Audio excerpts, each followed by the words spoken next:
Hello friends, एक बार फिर से आपको स्वागत है हमारे नए वीडियो में। भारत एक बार फिर अंतरिक्ष में एक्सियोम मिशन 4। 25 जून 2025 भारत के लिए एक बहुत ही महत्वपूर्ण तारीख बन गई। भारत ने 25 जून 2025 को अंतरिक्ष में ऐतिहासिक छलांग लगाई।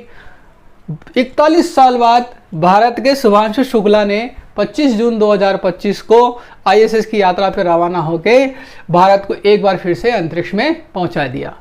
शुभांशु शुक्ला ने 25 जून 2025 को भारतीय समयानुसार 12 बजे अपने 3 सहयात्रियों के साथ ड्रैगन स्पेस क्राफ्ट से आईएसएस की उड़ान भरी और 28 घंटे की अपनी यात्रा के बाद 26 जून 2025 को लगभग शाम 4 बजे आईएसएस से जुड़ गए और भारत के आईएसएस पे पहुंचने वाले पहले भारतीय अंतरिक्ष यात्री भी बन गए। तो आज हम इस वीडियो में एक्सियोम मिशन 4 के बारे में पढ़ेंगे, क्योंकि ये मिशन भारत के लिए बहुत ही महत्वपूर्ण मिशन है और आने वाले जो एग्ज़ाम है, कॉम्पिटिटिव एग्ज़ाम है, इस मिशन के बारे में ज़रूर 100% कोई ना कोई क्वेश्चन पूछा ही जाएगा। तो आज इस वीडियो में हम इस एक्सियोम मिशन 4 से इम्पोर्टेंट फैक्ट्स पढ़ेंगे। तो चलिए देखते हैं इसके इम्पोर्टेंट फैक्ट्स। इसके इम्पोर्टेंट फैक्ट्स में सबसे पहला है मिशन का नाम। मिशन का नाम है एक्सियोम 4 मिशन या AX4 मिशन। ये जो एक्सियोम मिशन है, एक्सियोम 4 मिशन है, यह नासा जो अमेरिका की अंतरिक्ष एजेंसी है, स्पेस एक्स और एक्सियोम स्पेस कंपनी का चौथा प्राइवेट एस्ट्रोनॉट मिशन है और ये टोटली कमर्शियल मिशन है। ये इसकी जो लॉन्चिंग डेट है, नेक्स्ट पॉइंट हमारा है इसकी लॉन्चिंग डेट और इसका प्लेस, कहाँ से इसको लॉन्च किया गया। देखिए, जो एक्सियोम मिशन है ये कई कारणों से लगभग 6 बार इसको डिले किया गया। 6 बार इसको डिले किया गया। सबसे पहले इसकी जो लॉन्चिंग डेट थी वो थी 29 मई। सबसे पहले इसकी जो लॉन्चिंग डेट थी वो थी 29 मई 2025 को, लेकिन उस समय जो स्पेस क्राफ्ट था वो तैयार नहीं था, इसका स्पेस क्राफ्ट रेडी नहीं था, इसलिए इसको डिले कर दिया गया। फिर उसके बाद में इसको 8 जून को लॉन्च करना था, लेकिन 8 जून को लॉन्च इसलिए नहीं हो पाया क्योंकि जो इसको ड्रैगन स्पीड क्राफ्ट को ले जाने वाला रॉकेट था फॉल्कन 9 वो पूरी तरह से तैयार नहीं था। फिर उसके बाद में 10 और 11 जून को भी इसकी डेट रखी, लेकिन उस समय इसमें ऑक्सीजन लीकेज के कारण इसको फिर डिले कर दिया गया। फिर उसके बाद में 19 जून को वापस इसकी डेट रखी गई, लेकिन 19 जून को वेदर अनसर्टेनिटी के कारण, मौसम के प्रतिकूल होने के कारण इसको फिर से डिले कर दिया गया। फिर इसकी डेट रखी 22 जून, लेकिन 22 जून को इस आईएसएस का, ये बहुत इंपॉर्टेंट पॉइंट है, ये आपको याद रखना है, आईएसएस का जेवेस्दा मॉड्यूल,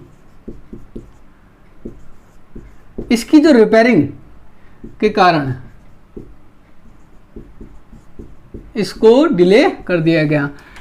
इस तरह से 6 बार डिले करने के बाद आखिरकार 25 जून 2025 को दोपहर 12:01 पर इसको नासा के फ्लोरिडा स्थित केनेडी स्पेस सेंटर से लॉन्च कर दिया गया। इस तरह से ये लॉन्च। अगला पॉइंट है लॉन्चिंग व्हीकल और स्पेस क्राफ्ट, यानी इस एक्सियोम मिशन 4 में कौन सा लॉन्चिंग व्हीकल यूज किया गया और स्पेस क्राफ्ट का क्या नाम है। देखिए, लॉन्चिंग व्हीकल में जो स्पेस एक्स कंपनी है अमेरिका की का फाल्कन 9 रॉकेट यूज किया गया। इस फाल्कन 9 रॉकेट जो स्पेस क्राफ्ट को अंतरिक्ष में ऑर्बिट तक ले जाने का काम किसने किया? फाल्कन 9। ये एक प्रकार का रॉकेट है जो इस स्पेस क्राफ्ट को ऊपर तक ले जाता है। फिर स्पेस क्राफ्ट का नाम क्या है? Dragon space craft. ये बहुत इंपॉर्टेंट नाम है, आपको याद रखना चाहिए कि भाई स्पेस क्राफ्ट का नाम क्या है? Dragon space craft. और जो लॉन्चिंग व्हीकल है यानी वो रॉकेट है वो है फाल्कन 9। यह फाल्कन 9 रॉकेट के आगे जुड़ा हुआ स्पेस क्राफ्ट है। यानी जो स्पेस क्राफ्ट होता है यह जो रॉकेट होता है उसके आगे, जैसे मान लीजिए इस प्रकार से ये एक रॉकेट है, ठीक है, और इस रॉकेट के जो ऊपर यहाँ आगे वाला हिस्सा जो है इससे ही जुड़ा हुआ होता है, इसको बोलते हैं स्पेस क्राफ्ट। ये जो इस तरह के जो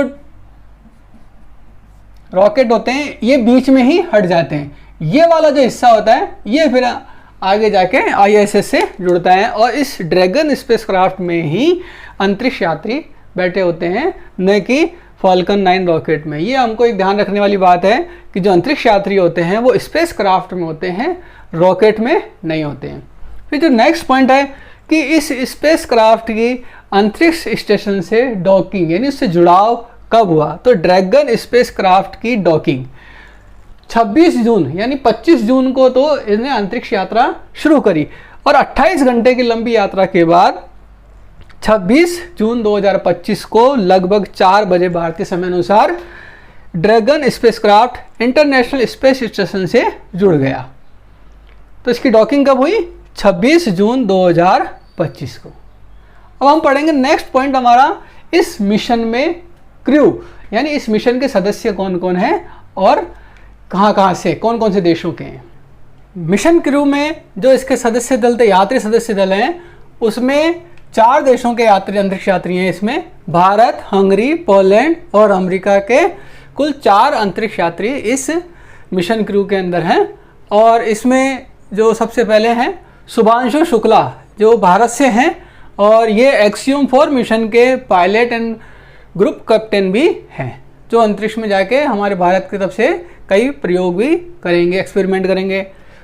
दूसरा है जो अमेरिका की हैं पैगी विटसन, ये अमेरिका की नासा से ही है और ये मिशन कमांडर है, इनको पूर्व में अंतरिक्ष यात्रा का काफ़ी अनुभव है। फिर पोलैंड के स्लोवाचे साल्वेज उजनान्स्की विक्निवस्की, ये वैज्ञानिक हैं। फिर हंगरी के टिबोर काबू, ये हंगरी के हैं, ये भी एक वैज्ञानिक के रूप में अंतरिक्ष यात्री दल के सदस्य हैं। लेकिन यहाँ पे एक सबसे इम्पोर्टेंट बात है जो हमको ध्यान रखने वाली है, वो सबसे इम्पोर्टेंट बात है कि भारत, हंगरी और पोलैंड तीनों ऐसे देश हैं, ये तीनों ही ऐसे देश हैं जिन्होंने पहली बार, ये सबसे इम्पोर्टेंट बात है, पहली बार इंटरनेशनल स्पेस स्टेशन के लिए अपने एस्ट्रोनॉट को भेजा है। यानी इसीलिए शुभांशु शुक्ला भी हमारे देश के पहले अंतरिक्ष यात्री हैं जो इंटरनेशनल स्पेस स्टेशन पर गए हैं, क्योंकि 41 साल पहले यानी 3 अप्रैल 1984 को राकेश शर्मा भी अंतरिक्ष में जा चुके हैं।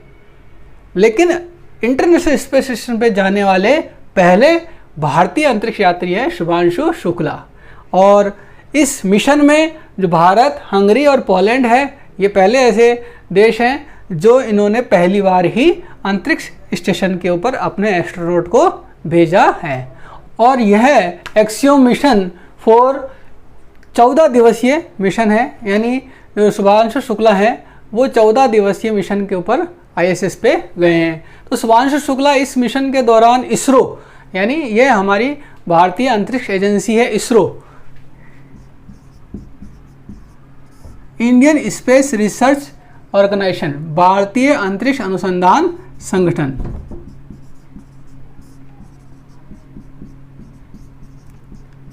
भारतीय अंतरिक्ष अनुसंधान संगठन, और भी कई ऐसे भारतीय इंस्टीट्यूट हैं जिन्होंने कुछ एक्सपेरिमेंट डेवलप किए हैं, उन पर ये शुभांशु शुक्ला वहाँ स्पेस स्टेशन पर रिसर्च करेंगे। उनमें से कुछ बहुत इंपॉर्टेंट हैं जो हमें ध्यान रखने हैं। Cognitive effect of screen uses, यानी अंतरिक्ष में जो हम कंप्यूटर पे या मोबाइल पे या किसी स्क्रीन पे जो काम करते हैं उसका क्या संज्ञानात्मक इफेक्ट पड़ता है, उसके ऊपर वो रिसर्च करेंगे। ऐसे माइक्रोबायल एडेप्टेशन, यानी जीवाणुओं के अनुकूलन के ऊपर अंतरिक्ष में वो एक्सपेरिमेंट करेंगे, उसके ऊपर अध्ययन करेंगे, उसकी रिसर्च करेंगे। मसल्स एट्रोफी, मसल्स के ऊपर उसका प्रभाव क्या होता है उसके ऊपर भी वो रिसर्च करेंगे। और क्रॉप रेजिलियंस इन माइक्रोग्रेविटी, यानी माइक्रोग्रेविटी में क्रॉप की जो उत्पादन क्षमता है या उत्पादन है क्रॉप फसल का, उसके ऊपर क्या प्रभाव पड़ता है, कैसा प्रभाव पड़ता है, इन सब चीज़ों के ऊपर वो प्रयोग करके उसका रिसर्च करेंगे। तो यह मिशन हमारे भारत के लिए बहुत ही इम्पोर्टेंट, ये 14 दिवसीय जो एक्सियोम मिशन है ये भारत, इस पर भारत सरकार लगभग 500 48 करोड़ रुपए का खर्च करेगी, क्योंकि ये पूरा जो मिशन है, एक्सियोम बोर्ड मिशन है, यह एक प्राइवेट एस्ट्रोनॉट मिशन है, कमर्शियल मिशन है। इसमें जो शुभांशु शुक्ला का जो मिशन है 2027 भारत के लिए, ये बहुत इंपॉर्टेंट चीज़ है कि भारत का जो 2027 में होने वाला Indian human space flight programme, यानी भारत का जो मानव युक्त अंतरिक्ष प्लान है गगनयान, इसका नाम क्या है, गगनयान, के लिए बहुत ही इम्पोर्टेंट होगा। क्योंकि इन 14 दिवस में जो शुभांशु शुक्ला अंतरिक्ष में स्टेशन के ऊपर जो अपना एक्सपीरियंस करेंगे, रिसर्च करेंगे, उन सब का जो रिजल्ट है वो हमारे Indian human space flight programme Gaganyaan के लिए बहुत इंपॉर्टेंट होगा। और ये भी हो सकता है कि शुभांशु शुक्ला उस गगनयान के लीडिंग कैंडिडेट भी हो सकते हैं उसके अंदर। साथ ही साथ 41 साल पहले 3 अप्रैल 1984 को भारत के राकेश शर्मा तत्कालीन सोवियत संघ, उस समय सोवियत संघ जो आज रूस है, वो तत्कालीन सोवियत संघ का एक इंटर कॉस्मोस कार्यक्रम के अंतर्गत सोयूज T11 उनका जो यान था, उससे वो स्पेस स्टेशन, उनका ही स्पेस स्टेशन था सैल्यूट 7, उस पर गए थे। तो फ्रेंड्स, आज का वीडियो आपको बहुत ही इन्फॉर्मेटिव लगा होगा, तो प्लीज़ हमारे वीडियो को लाइक करें और शेयर कर दें, और अगर आप हमारे चैनल पे पहली बार हैं तो हमारे चैनल को सब्सक्राइब कर दें, और इस प्रकार के इन्फॉर्मेटिव और वीडियो के लिए आप कमेंट ज़रूर करें। Thank you.